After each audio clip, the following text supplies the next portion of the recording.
반갑습니다. 송주준입니다. 요즘 들어가지고 문재인 정권 내부의 사람들의 상황을 한마디로 그냥 묘사를 하면은 참으로 전입가경이다, 이렇게 얘기할 수 있을 것 같습니다. 어제까지의 동지가 오늘의 적이 되어 있다.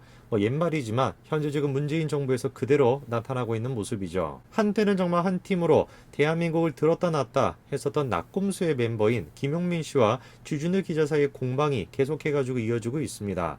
처음에는 그냥 제가 생각했을 때 주진우 기자가 저런 식으로 해명을 하면은 뭔가 일을 같이 하다 보면 좀 감정이 상하는 일도 있으니까 그런 식으로 뭔가 해명을 하면은 다 끝날 줄 알았는데, 웬걸 여러 사람이 더 붙으면서 이 상황 자체가 점점 더 커지고 있습니다. 제가 지난번 영상에서 강조를 드렸던 건 조금 그거였습니다. 도대체 왜 하필 지금 시기에 김용민 씨가 주진우 기자에 대해서 저런 식으로 공개 저격을 한 것일까? 이상하지 않습니까? 아무리 뭔가 감정이 상하는 것이 있다라고 할지라도 이런 식으로 진영 내에 분란을 만들게 된다면은 문재인 대통령 또한 마찬가지로 부담감을 느낄 수밖에 없을 텐데, 개인적으로 처리할 수 있는 걸 왜 도대체 이런 식으로 공개적인 저격을 했을까? 그게 제가 가지고 있는 의문이었습니다. 근데 제가 가만히 생각을 해보니까 그 의문에 대한 답은 꽤나 간단하더라고요. 그 정도의 위험 부담은 감수를 할 정도로 현재 지금 상황이 급하다라는 걸 보여주는 거 아니겠습니까? 일단 제가 지난번 영상에 주장했던 건 다음과 같습니다. 주진우 기자와 윤석열 검찰총장 사이에 어느 정도 커넥션이 있는 건 사실인 것 같다. 그게 제 생각이었죠. 오늘 제가 영상을 통해서 좀 말씀드리고자 하는 것은 간단해요.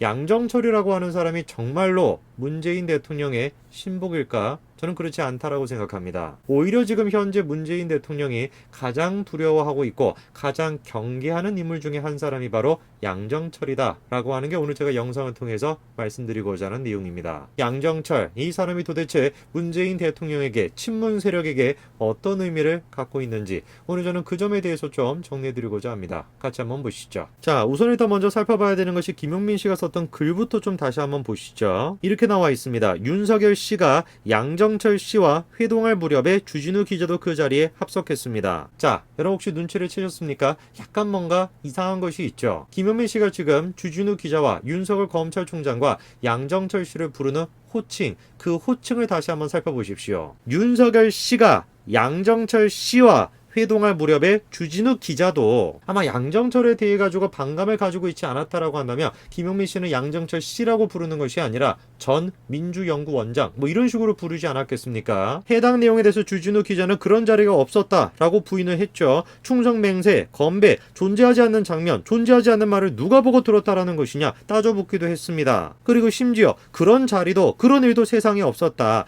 양 원장이 윤 총장보다 훨씬 어린데 소설이 성의가 많이 부족하다, 이렇게까지도 얘기를 했습니다. 한마디로 주진우 기자 같은 경우는 그게 사실이 아니다, 네가 지금 주장하고 있는 거, 김용민 씨가 지금 주장하고 있는 건 소설이다, 이런 식으로 규정을 한 거죠. 근데 어떻게 된 것인지 김용민 씨는 거기서 멈추지 않고 한 발짝 더 나아갑니다. 재공개 질의에 대해 소설로 규정을 했는데 주진우 기자가 저에게 송사를 걸어오면은 제 질의가 타당했음을 입증하겠습니다. 형사 고소할 경우 검찰에서는 진술 거부권을 행사하고 본안을 법정에서 다투겠습니다, 이렇게 얘기합니다. 자, 뭔가 겉으로 봤을 때는 지금 김용민 씨가 대단한 자신감을 가지고 있는 것처럼 보이죠. 그런데 저는 조금 눈에 띄는 워딩 한 가지가 있었어요. 우리가 관심을 갖지 않고 지금 김용민 씨의 해명을 듣고 있으면은 야, 이거 뭐냐, 김용민 씨의 주장이, 김용민 씨가 했던 그 증언이 사실인가 보다 라고 생각할 수 있지만 묘한 단어 한 가지가 붙어 있습니다. 보면 지금 김용민 씨가 뭐라고 하고 있습니까? 저에게 송사를 걸어오면은 제 질의가 타당했음을 입증하겠습니다, 이렇게 얘기하고 있는데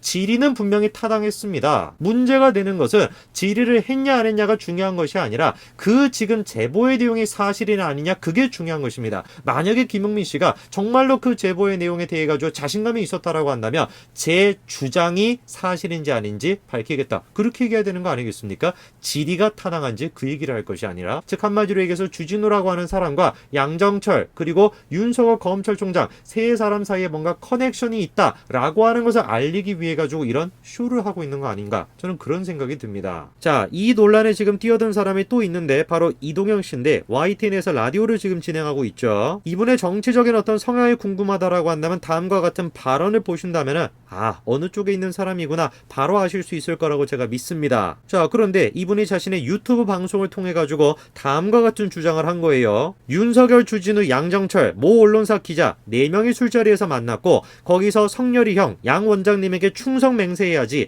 그래가지고 윤 총장이 그래서 제가 오지 않았습니까? 라고 했고, 이 말은 같이 있던 기자가 기가 막혀가지고 세워나왔다라는 얘기가 돌았다라는 거죠. 근데 뭔가 조금 이상한 것이 있어요. 그런 정치적인 성향을 가지고 있는 사람이라고 한다면은 주진우 기자, 양정철 원장 이렇게 뭔가 관여가 돼 있는 이 사건에 대해 가지고 어떤 포지션을 취하는 게 정상적이겠습니까? 당연히 별 문제가 없다라는 식으로 주장을 해야 되겠죠. 왜? 저 말이 사실이라고 한다면 이거는 국정농단입니다. 국정농단. 양정철이라고 하는 아무런 직함도 가지고 있지 않은 사람이 검찰총장의 인사에 개입했다. 그렇게밖에 우리가 볼 수 없는 거 아닙니까? 그러면 저쪽 진영에 있는 사람이라고 한다면 이 문제에 대해 가지고 쉬쉬하거나 아니면 별 문제가 없다라는 식으로 얘기해야 되는데, 놀랍게도 이동영 작가가 뭐라고 얘기를 했습니까? 이 말은 같이 있던 기자가 기가 막혀가지고 새어나왔다라는 얘기가 돌았다라는 거예요. 지금 이동영 작가는 자기가 지금 본 거를 얘기하는 게 아니라 자기가 지금 들은 내용을 자기 입을 통해 가지고 얘기하고 있는 겁니다. 대신 지금 전달하고 있는 거거든요. 만약에 이동영 작가가 지금 그 내용에 대해 가지고 자기가 전달받은 내용에 대해 가지고 동의하지 않는 내용이 있다라고 한다면 당연히 대신 전할 때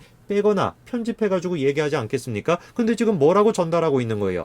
기가 막혀가지고 새어나왔다. 그렇게 지금 전달하고 있는 겁니다. 한마디로 해서 이동현 작가 또한 마찬가지로 이 상황이 기가 막혔다라고 봤다라는 거죠. 계속해가지고 그래서 뭐라고 강조를 해요? 내가 팩트체크한 내용이 아니다. 같이 있던 기자가 누군지는 모른다. 확인된 이야기는 아니다. 이렇게 얘기를 해요. 확인되지도 않은 얘기인데 못하러 그러면 기가 막혀가지고 새어나왔다라고 한다. 이런 얘기까지 덧붙이겠습니까? 정말로 지금 이 상황에 대해 가지고 덮고 싶고 쉬쉬하고 싶었다라고 한다면은 그런 식의 어떤 개인적인 의견 부분은 빼놓고 얘기를 했겠죠. 그런데 그 부분까지 가감없이 지금 다 얘기를 한 겁니다. 기가 막혀가지고 얘기가 새어나왔다. 이 얘기까지 한 거죠. 그리고 이 양정철을 바라보는 또 다른 불편한 시선을 갖고 계시는 분이 계시니 그분이 바로 누구냐? 바로 손혜원 전 의원입니다. 여러분 당시 총선 때 기억나시죠? 여당이 압승할 것이다 예언했던 유시민에게 양정철이 뭐라고 했습니까? 속내가 의심된다. 이렇게 직격을 했어요. 저것도 굉장히 논란이 많았습니다. 그냥 단순하게 국민들에게 우리가 뭔가 거만해 보이지 않기 위해 가지고 유시민을 꾸짖은 것이냐? 아니면은 야 그렇다라고 보기엔 뭔가 조금 과한 비판인 것 같은데 다른 뭔가 꿍꿍이를 또 양정철이 갖고 있는 거 아니냐? 평상시에 유시민에 대해 가지고 뭔가 조금 비판적인 그런 목소리를 내고 싶었던 거 아니냐? 여러 가지 얘기들이 있었습니다. 제가 생각했을 때 후자가 더 맞다라고 생각이 들었거든요. 왜?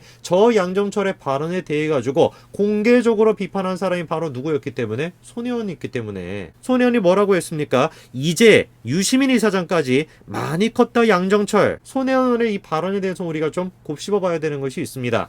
이제 유시민 이사장까지 이렇게 지금 얘기하고 있죠. 이게 지금 얘기하는 게 뭐겠습니까? 양정철이라고 하는 사람이 손혜원이 봤었을 때는 유시민뿐만 아니라 다른 사람 또한 마찬가지로 노리고 있다. 그거를 지금 암시하는 거 아니겠습니까? 도대체 손혜원 의원이 당시 얘기했었던 양정철이 노리는 또 다른 사람은 누구였던 것일까? 여러 가지 얘기들이 많이 나왔습니다. 그리고 손혜원 의원을 상대로 해가지고 사과해야 되는 거 아니냐? 그래도 민주연구 원장인데 어떻게 지금 그렇게 대놓고 공개 저격을 할 수 있냐? 사과해라. 그런 식의 요구들이 있었죠. 같은 진영 내에서 그런 요구들이 있었습니다. 그러나 손혜원 의원이 당시에 어떻게 했습니까? 딱 잘라가지고 뭐라고 했습니까? 사과할 이유가 없다. 이렇게 얘기를 했죠. 그러면서 양정철급으로 유시민 이사장에게 그런 이야기를 한다라는 것은 부적절하다면서 의미심장한 얘기를 합니다. 제가 너무 많은 것을 알고 있다라는 것이 항상 부담으로 느껴지고 지금은 여기까지만 하겠지만 선거가 끝나고 나면 이야기할, 설명할 시간이 오지 않겠는가? 이런 얘기를 했습니다. 도대체 손혜원 의원이 많이 알고 있다라고 했던 건 어떤 내용일까요?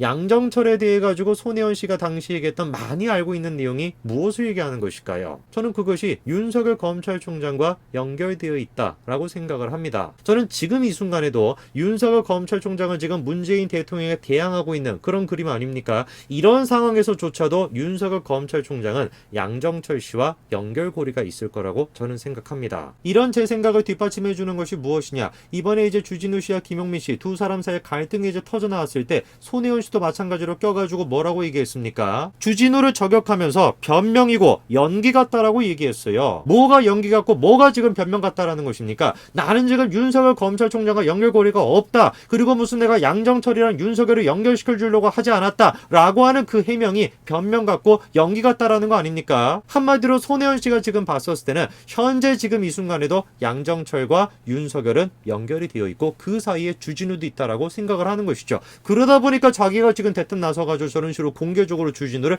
또 공격하는 거 아니겠습니까? 만약에 양정철이라고 하는 사람이 현재 지금 이 순간에는 윤석열 검찰총장과 그렇게 커넥션이 별로 닿아 있지 않다라고 한다면 손혜원 씨가 직접 나서가지고 다시 이런 식으로 주진우를 반박하지 않았을 거라고 저는 생각합니다. 왜 하필 지금 시기에 김용민이라고 하는 사람이 주진우를 공개적으로 저격을 했을까요? 글쎄요. 제가 생각했을 때 그 내면에는 윤석열 검찰총장이 있을 거라고 보고 그리고 또 그 내면에는 양정철이 있을 거라고 생각합니다. 손혜원 씨가 당시에 얘기했었던 양정철에 대해서 많이 알고 있는 내용, 이제는 유시민까지 건드리냐라고 했던 내용, 그 당시에 양정철이 노리고 있던 사람은 누구였을까요? 글쎄요. 현재 지금 보여주는 모습을 보면은 양정철이 누구를 노리고 있는지 우리가 어느 정도 생각해 볼 수 있을 것 같습니다. 오늘까지 말씀드리겠습니다. 감사합니다.